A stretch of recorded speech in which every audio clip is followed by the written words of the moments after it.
विजयनगर का राजा विक्रम सिंह ये बहुत ही शक्तिशाली और होशियार बुद्धिमान राजा था। शुरू से ही उसने अपना राज्य को बहुत जल्दी संभाला था, क्योंकि उनके पिताजी का निधन जल्दी हुआ था। वो तब से उसने राज्य को संभाला और बहुत अच्छे तरीके से चलाया था। उसकी प्रजा बहुत सुखी थी। राजा भी अपने राजा को 3 बच्चे थे, 3 राजपुत्र थे। पर तीनों राजपुत्रों को शुरू से ही राजा ने बड़े लाड-प्यार के साथ बड़ा किया था। इसलिए वो तीनों भाई जो है राजपुत्र, उन्होंने कभी ज़रा सीखने की कोशिश ही नहीं की। राजा के राजपुत्र को तलवारबाज़ी, घोड़ेबाज़ी, नेमबाज़ी ये सब कलाएँ आना चाहिए, और इन कलाओं की तरफ उन बच्चों ने कभी ध्यान ही नहीं दिया और राजा ने भी ज़्यादा चिंता नहीं की। इस कारण क्या हुआ कि तीनों बच्चे बड़े-बड़े हो गए, लेकिन उनको राज्य के बारे में, राजा कैसे चलाने के बारे में कुछ भी ज्ञान नहीं था। राजा जब जैसा वृद्धत्व के ओर बढ़ने लगा, तो राजा को चिंता लगने लगी।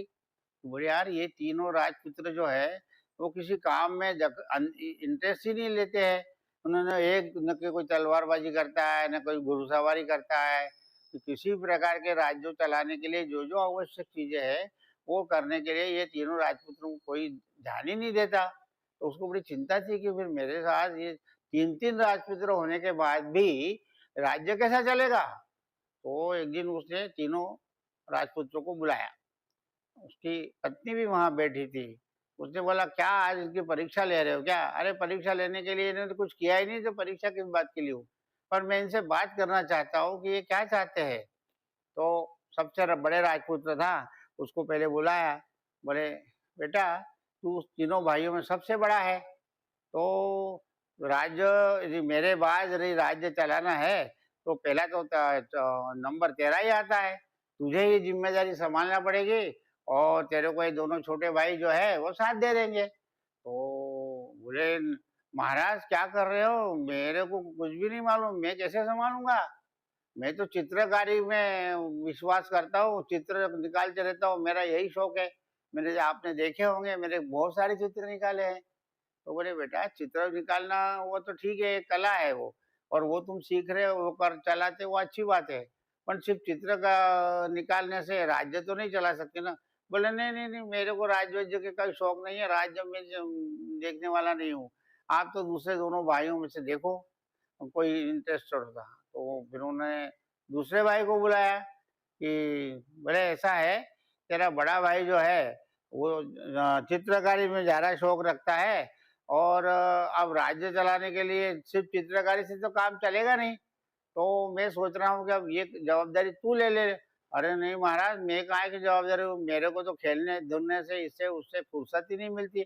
मेरे दोस्त लोग है, आते हैं, मस्ती करते हैं, धमाल करते हैं, हम लोग पार्टियां मनाते हैं, घूमते फिरते हैं। तो मैं कहाँ से राज्य संभालूंगा। आप मेरे भरोसे मत रहना, वो तो आप छोटे वाले को बोलो, छोटा करेगा। वो तो मेरे को नहीं, मेरे बस की बात नहीं है। अब वो उन्होंने तीसरे बेटे को बुलाया और बोले, भाई ये दोनों भाई जो है तेरे बड़े, ये राज्य संभालने के लिए इच्छुक नहीं है, तो अब मेरे बाद जो है राज्य चलाना फिर तेरी जवाबदारी होगी। अरे नहीं महाराज, मेरे को कहाँ ये राज्य भी की झंझट पड़ जाओ। मैं तो किताबें पढ़ने वाला आदमी, लिखना पढ़ना ये इसका ही शौक है मुझे। कविताएं करता हूँ, कहानियां लिखता हूँ, और ये मेरा शौक है, और मेरे को राज्य चलाने का कोई अनुभव ही नहीं, और मैं कोई शौक भी नहीं है। तो ये तो जवाबदारी मैं नहीं ले सकता। अब राजा चिंता में पड़ गया।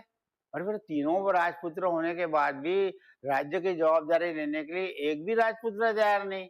अब वो बोला कि करे क्या, कुछ तो करना पड़ेगा, नहीं तो कैसा चलेगा ऐसा काम। अब मैं भी 60 साल की उम्र तक हो गया हूँ, मैं 2 4 5 साल और राज्य संभाल सकता हूँ, बाद में तो इन्हीं बच्चों को संभालना है। तो उन्होंने रानी से विचार विमर्श किया। रानी को पूछा कि अब क्या करें। तो रानी ने और उन्होंने बहुत सोच समझ के ये किया।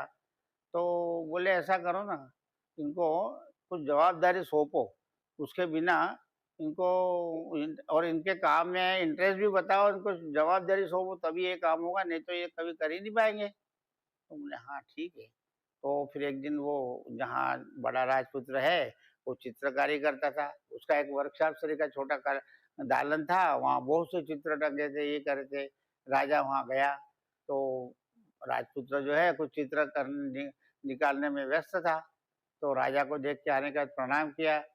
महाराज आप कैसे आए? मुझे बुला लेते। नहीं, बोले तू इतना अच्छा काम करता है, तो मैं देखना चाहता हूँ तू किस प्रकार के चित्र निकालता है। और चित्र निकालना ही है तो मतलब उसमें कुछ बदलाव हो सकता है क्या? बहुत बड़ा ख्यातनाम चित्रकार बनने के लिए वैरायटी भी चाहिए। एक प्रकार के चित्र निकालेगा तू तो उससे कोई तारीफ तो होगी नहीं, ऐसे तो 10 निकाल मिल जाएँगे। तो बोले उसने देखा, अरे एक ही प्रकार के चित्र थे। अरे ये तो तू अंदर कमरे में बैठ के जो दिमाग में आता है वही चित्र निकालता है, ये नहीं चलेगा। तू एक काम कर, तू है ना जंगल में जा और वहाँ निसर्ग के चित्र निकाल। एक्चुअल चित्र देख के सामने दिखता है उसको देख के निकाल, तो उसमें बहुत मज़ा आएगा। और तो वो बोला हाँ ठीक है। तो भैया क्या हुआ और दूसरे को बोला उन्होंने, अरे तू दंगा मस्ती करता है दोस्तों को, अरे इनको भी जंगल विंगल ले जाया कर, पार्टी शार्टी बाहर करना, क्या राजवाड़े में बैठे बैठे खेलते रहते मस्ती करते रहते हैं। जाओ तुम जाओ घूमो फिरो वहाँ बाहर दुनिया देखो जरा। तो उसको भी अच्छा लगा कि अरे वाह राजा तो अपने को बड़ा अच्छी ये सहूलत दे रहा है। उसने तीसरे बेटे को भी ऐसा ही बोला कि तुम भी जाओ भाई, तुमको ये किताबें विताबें पढ़ना है तो और दुनिया की लाइब्रेरी देखो कहाँ कहाँ किताबें, राजवाड़ा में जितने हैं वही सिर्फ से काम नहीं चलता, और भी तुमको जानना चाहिए तो जाके तुम ख्यातनाम साहित्यकार भी बन सकते हो। तो उसको भी खुशी हुई कि बोले चला अच्छा है। तो उसने बोला मैं जाता हूँ। फिर तीनों चले गए बाहर। तो क्या हुआ कि चित्रकार राजपुत्र जो था वो मार्केट में से निकला, जरा उसने कपड़े वपड़े बदल दिए थे, राजपुत्र के पहनावा नहीं किया उसने, जिससे कभी अपने को पहचान नहीं पाए। उतने में क्या हुआ, सामने से एक वृद्ध स्त्री आ रही थी, उसके सर पे ऊपर नारंग ये ऑरेंज रखे हुए थे, बेचने के लिए निकली थी। तो राजपुत्र का थोड़ा धक्का लग गया तो वो सब नीचे गिर गए। तो वो स्त्री बोली, अरे बेटा ये तुम जरा ये मेरे को उठा के दे दो। तो वो जरा नाराज हुआ, बोले क्या मैं काय को उठा के दूं, जाओ तुम तुम्हारा काम करो, मेरे को फुर्सत नहीं। अरे तू कैसा लड़का है रे, इससे तो मेरा राजा अच्छा है। वो राजा होता यहाँ तो वो खुद उठा के ऑरेंज उसमें रख के मेरे सर पे रख के देता और मेरे को पूछता और कोई मदद चाहिए क्या माता जी। और तू देख, तो उसको लगा हाँ यार ये अपने पिताजी की बहुत तारीफ कर रहे हैं, और अपन देखो उन्हीं के लड़के, इसको मालूम नहीं राजपुत्र, तो ये बेटा बेटा करके अपने को कह रही है, तो अपने को कुछ करना चाहिए यार। तो फिर उसने बोलो माता जी रुको, फिर उसने सब ऑरेंज उठा के उसके टोकनी में रखे, सर पे रखवाया और बोले माता जी ठीक है, और कुछ मदद चाहिए तो बोलो मेरी। अरे नहीं नहीं बेटा तूने ये किया यही बहुत हुआ, और पूछा भी मेरे को मदद के लिए, और इससे क्या चाहिए, तू तो बिल्कुल राजा का बेटा ही क्या बोलते शोभामान देता है, जैसा राजा है वैसा ही उसका बेटा होना चाहिए, वैसा तू है। तो राजपूतों को सीना फूल गया, बोले हाँ यार इतना सा काम किया तो ये भाई ने मेरे को इतना अच्छा ये किया, और वाहवाही मिली और मेरे पिताजी की भी तारीफ की। तो यार पिताजी कहते वो सही है, कुछ तो ऐसे करो काम जिससे दुनिया अपनी तारीफ करे। तो वो फिर अपना इधर उधर अपना काम चंद करने चला गया। उसका दूसरा बेटा जो था वो ऐसा घूमते फिरते दोस्तों को लेके वगैरह जा रहे थे, तो उधर सामने से एक गाड़ी आ रही थी, वो गाड़ी से इनका टकराव हो गया। तो टकराव हो गया तो वो सब इधर किसी को लगा फिरा, वो सब नाराज हुए। अरे जवान बेटे तू कैसा देखता है, अंधा है क्या? हाँ तेरे को दिख नहीं रहा हमारी गाड़ी आ रही, तूने तेरा गाड़ी का ये उसके ऊपर ही मार दिया, देखो सब कितने किसी के जख्मी हो गए ये हो गए। तो बोले मैं क्या कर सकता हूँ? अरे तू क्या कर सकता है, हमारा राजा तो इतना अच्छा है, इस राज्य में सब उसकी तारीफ करते हैं क्योंकि वो बहुत दयावान है, किसी भी गरीब को मदद करने वाला है। और इस प्रकार का है, तुम तरुण जवान बेटे हो होकर भी इस प्रकार से बात कर रहे हो। उसको भी लगा यार अपने पापा की तो बहुत तारीफ कर रहे हैं सब लोग, तो यार ये अपन को भी कुछ करना चाहिए। तो बोले रुको रुको, तो उसने अपने गाड़ी में जो जख्मी थे उनको बिठाया, अस्पताल ले गया, उनकी सेवा वेवा की, जो कुछ जरूरत पड़ी तो पैसे का खर्च भी किए। वो लोग बहुत खुश हुए, अरे वाह तू तो बिल्कुल हमारा राजा सरी का हो गया, अरे कितनी अच्छी सेवा की, हमको लगा तू भी बिगड़ा हुआ लड़का दिखता है, पर नहीं नहीं हमें बहुत अच्छा लगा, राजा को भी बहुत लंबी उम्र दे और इसके बेसरी के बेटे और हमारे राज्य में हो तो किसी को कोई तकलीफ ही नहीं होगी।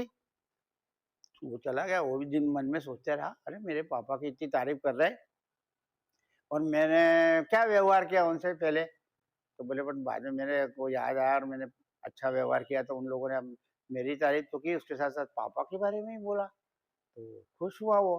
बोले ठीक है। तो तीसरा बेटा था, वो किताबें वगैरह पढ़ने लिखने में इधर उधर जाता था, लाइब्रेरी में गया, वहाँ किताबें पढ़ रहा था।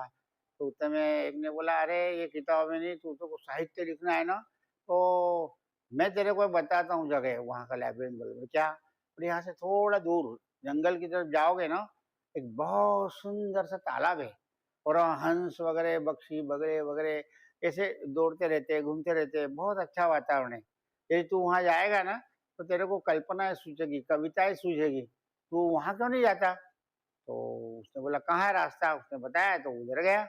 वहाँ गया तो क्या है, तालाब तो सूखा पड़ा था, न कोई हंस थे न कोई बगुले थे, कुछ भी नहीं था। तो बोला यार ये क्या हो गया? ये तो वो आदमी तो बोला कि ऐसा ऐसा अच्छा है और कविताएं सूझेगी। तो उतने में एक लड़की उधर से आई। वो बोली, भैया भैया क्या कर रहे हैं तुम यहाँ?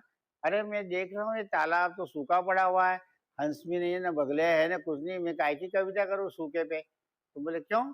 तो बोले अरे यहाँ ये नहीं था कि अरे यहाँ तो बहुत अच्छा तालाब था, बहुत सुंदर जगह थी ये, तो वो आपको किसी ने कहा ना, वो गलत नहीं कहा, बहुत सुंदर जगह थी।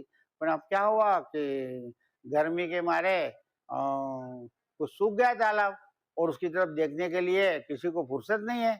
अब राजा बेचारा हमारा इतना अच्छा है, पर अकेला है वो, उसको क्या कहाँ-कहाँ देखेगा? आज उसके 3-3 बेटे हैं, पर वो किसी काम के ही नहीं है। यदि वो काम वाले होते, तो ये तालाब आज सूखा नहीं दिखता। कुछ न कुछ व्यवस्था करता, राजा उनकी मदद लेता, कहीं से पानी ट्रांसफर कैनाल निकाल के और ये पानी लाता, फिर पहले से हरा-भरा और अच्छा हो सकता। पर राजा अकेला बेचारा कहाँ-कहाँ रह गया, इतना बड़ा राज्य है हमारा, और वो राजा अब 60 साल की उम्र तक हो गया, उसका बुढ़ा भी होने आया, पर उसको अकेले को इतना जम नहीं सकता, इसलिए हम राजा को दोष नहीं देते। पर अब क्या करें, तीनों राजपुत्र कुछ करते तो बड़ा अच्छा हो जाता। तो यार वो फिर वो भी सोचने लगा, अरे मेरे पापा की तो बड़ी तारीफ करते सब लोग, अब इतना तालाब सूख गया तो भी राजा को दोष नहीं दे रहे, वो बोलते कि राजा अकेला क्या करेगा? बोले हम तीनों भाई भाई होने के बाद भी ऐसा सुनने को मिल रहा है, ये तो अच्छी बात नहीं है। वो तीनों शाम को इकट्ठा होते हैं और फिर बोलते हैं, बड़े ये यार सबने अपने अपने अनुभव बताते, किसको क्या हुआ क्या नहीं हुआ, कहाँ कौन कहाँ गया था, क्या अनुभव आया। तो बोले अपने पापा की तो सब तारीफ करते हैं कि पापा प्रजा के लिए इतना काम करते हैं, पर एक वो लड़की ने बड़ा अच्छा बोला कि पापा अकेले क्या करेंगे, उनको अकेले बूढ़े होने लगे हैं वो, और अभी अकेले कर क्या सकते वो, उनको कोई साथ देता तो ये काम बड़े अच्छा हो जाता। तो वो बोले यार फिर अपने को कुछ करना चाहिए। वो तीनों मिलके राजा के पास जाते हैं। ओ महाराज, महाराज प्रणाम। राजा बोलता अरे वाह, तुम तीनों कैसे आ गए? अब उसको लगा ये क्या मालूम क्या करा, तो आ गए। बोले महाराज हम तीनों एक विनती करने आए आपके। तो क्या? बोले हम आज इधर उधर सब हुआ था, हमको समझ में आया कि आप अकेले ये पूरा राज्य संभालने में कैसा संभालते होंगे, कितनी मेहनत आपको करना पड़ती होगी, हमने तो कभी सोचा ही नहीं। हमको तो हर चीज मिल जाती थी, जो मांगे वो मिल जाती थी, ना मांगे भी मिल जाती थी, सब सुख सुविधाएं मिलती। पर इन सब चीजों के लिए आप कितनी मेहनत करते हैं और कितने सालों से आप इसके पीछे पड़े हो, तब जाके ये सब ठीक चल रहा है। पर फिर भी आपकी उम्र भी हो चली है और आप अकेले क्या करेंगे, इसलिए हम तीनों ने आज सोचा है कि हम तीनों आपको मदद करेंगे। आप हमारे को अलग अलग जवाबदारी दीजिए, हम तीनों ये अपनी अपनी जवाबदारी पूरी अच्छा मेहनत से संभालेंगे और आपको निराश नहीं करेंगे। राजा खुश हुआ, अरे वाह, एक तो इनको हम रानी ने और ना अपने सोचा था वैसा इनको भेज के बहुत अच्छी बात हो गई। राजा बहुत खुश हुआ। बोले मुझे इसी दिन की तो मुझे कल्पना थी कि ये दिन कब आएगा, और वो दिन आज आ गया। भगवान तेरा लाख लाख शुक्र है कि मेरे तीनों राजपुत्र जो है आज अपनी जवाबदारी संभालने के लिए तैयार है, और मेरे को मैं बहुत भाग्यवान हूँ कि अब ये जवाबदारियाँ इनको संभाल दूँ और मैं जरा मजे में जंगल में जाऊँ, आराम करूँ और मेरे शौक पूरे करूँ। राजा बहुत खुश हुआ। उन तीनों राजपुत्रों को उसने अपनी अपनी जवाबदारियां संभाली, तू क्या देखेगा, तू क्या काम करेगा, तू क्या काम करेगा। और बोले मैं हूँ ना, मैं हूँ, आपको कोई तकलीफ आई तो आपको मदद करने के लिए, गाइड करने के लिए मैं हूँ। अभी मैं कहीं जा नहीं रहा हूँ, मैं हूँ, तब तक आप लोग सब जवाबदारियां सीख लोगे, कर लोगे, तो आगे कभी कोई देश अपने प्रजा को कोई तकलीफ नहीं होगी, राज्य बहुत अच्छा चलेगा। ये थी आज राजा विक्रम सिंह के राजपुत्रों की कहानी। राजपूत देर आए दुरुस्त आए। बहुत अच्छी कहानी है, आपको अच्छी लगेगी ऐसा समझता हूँ।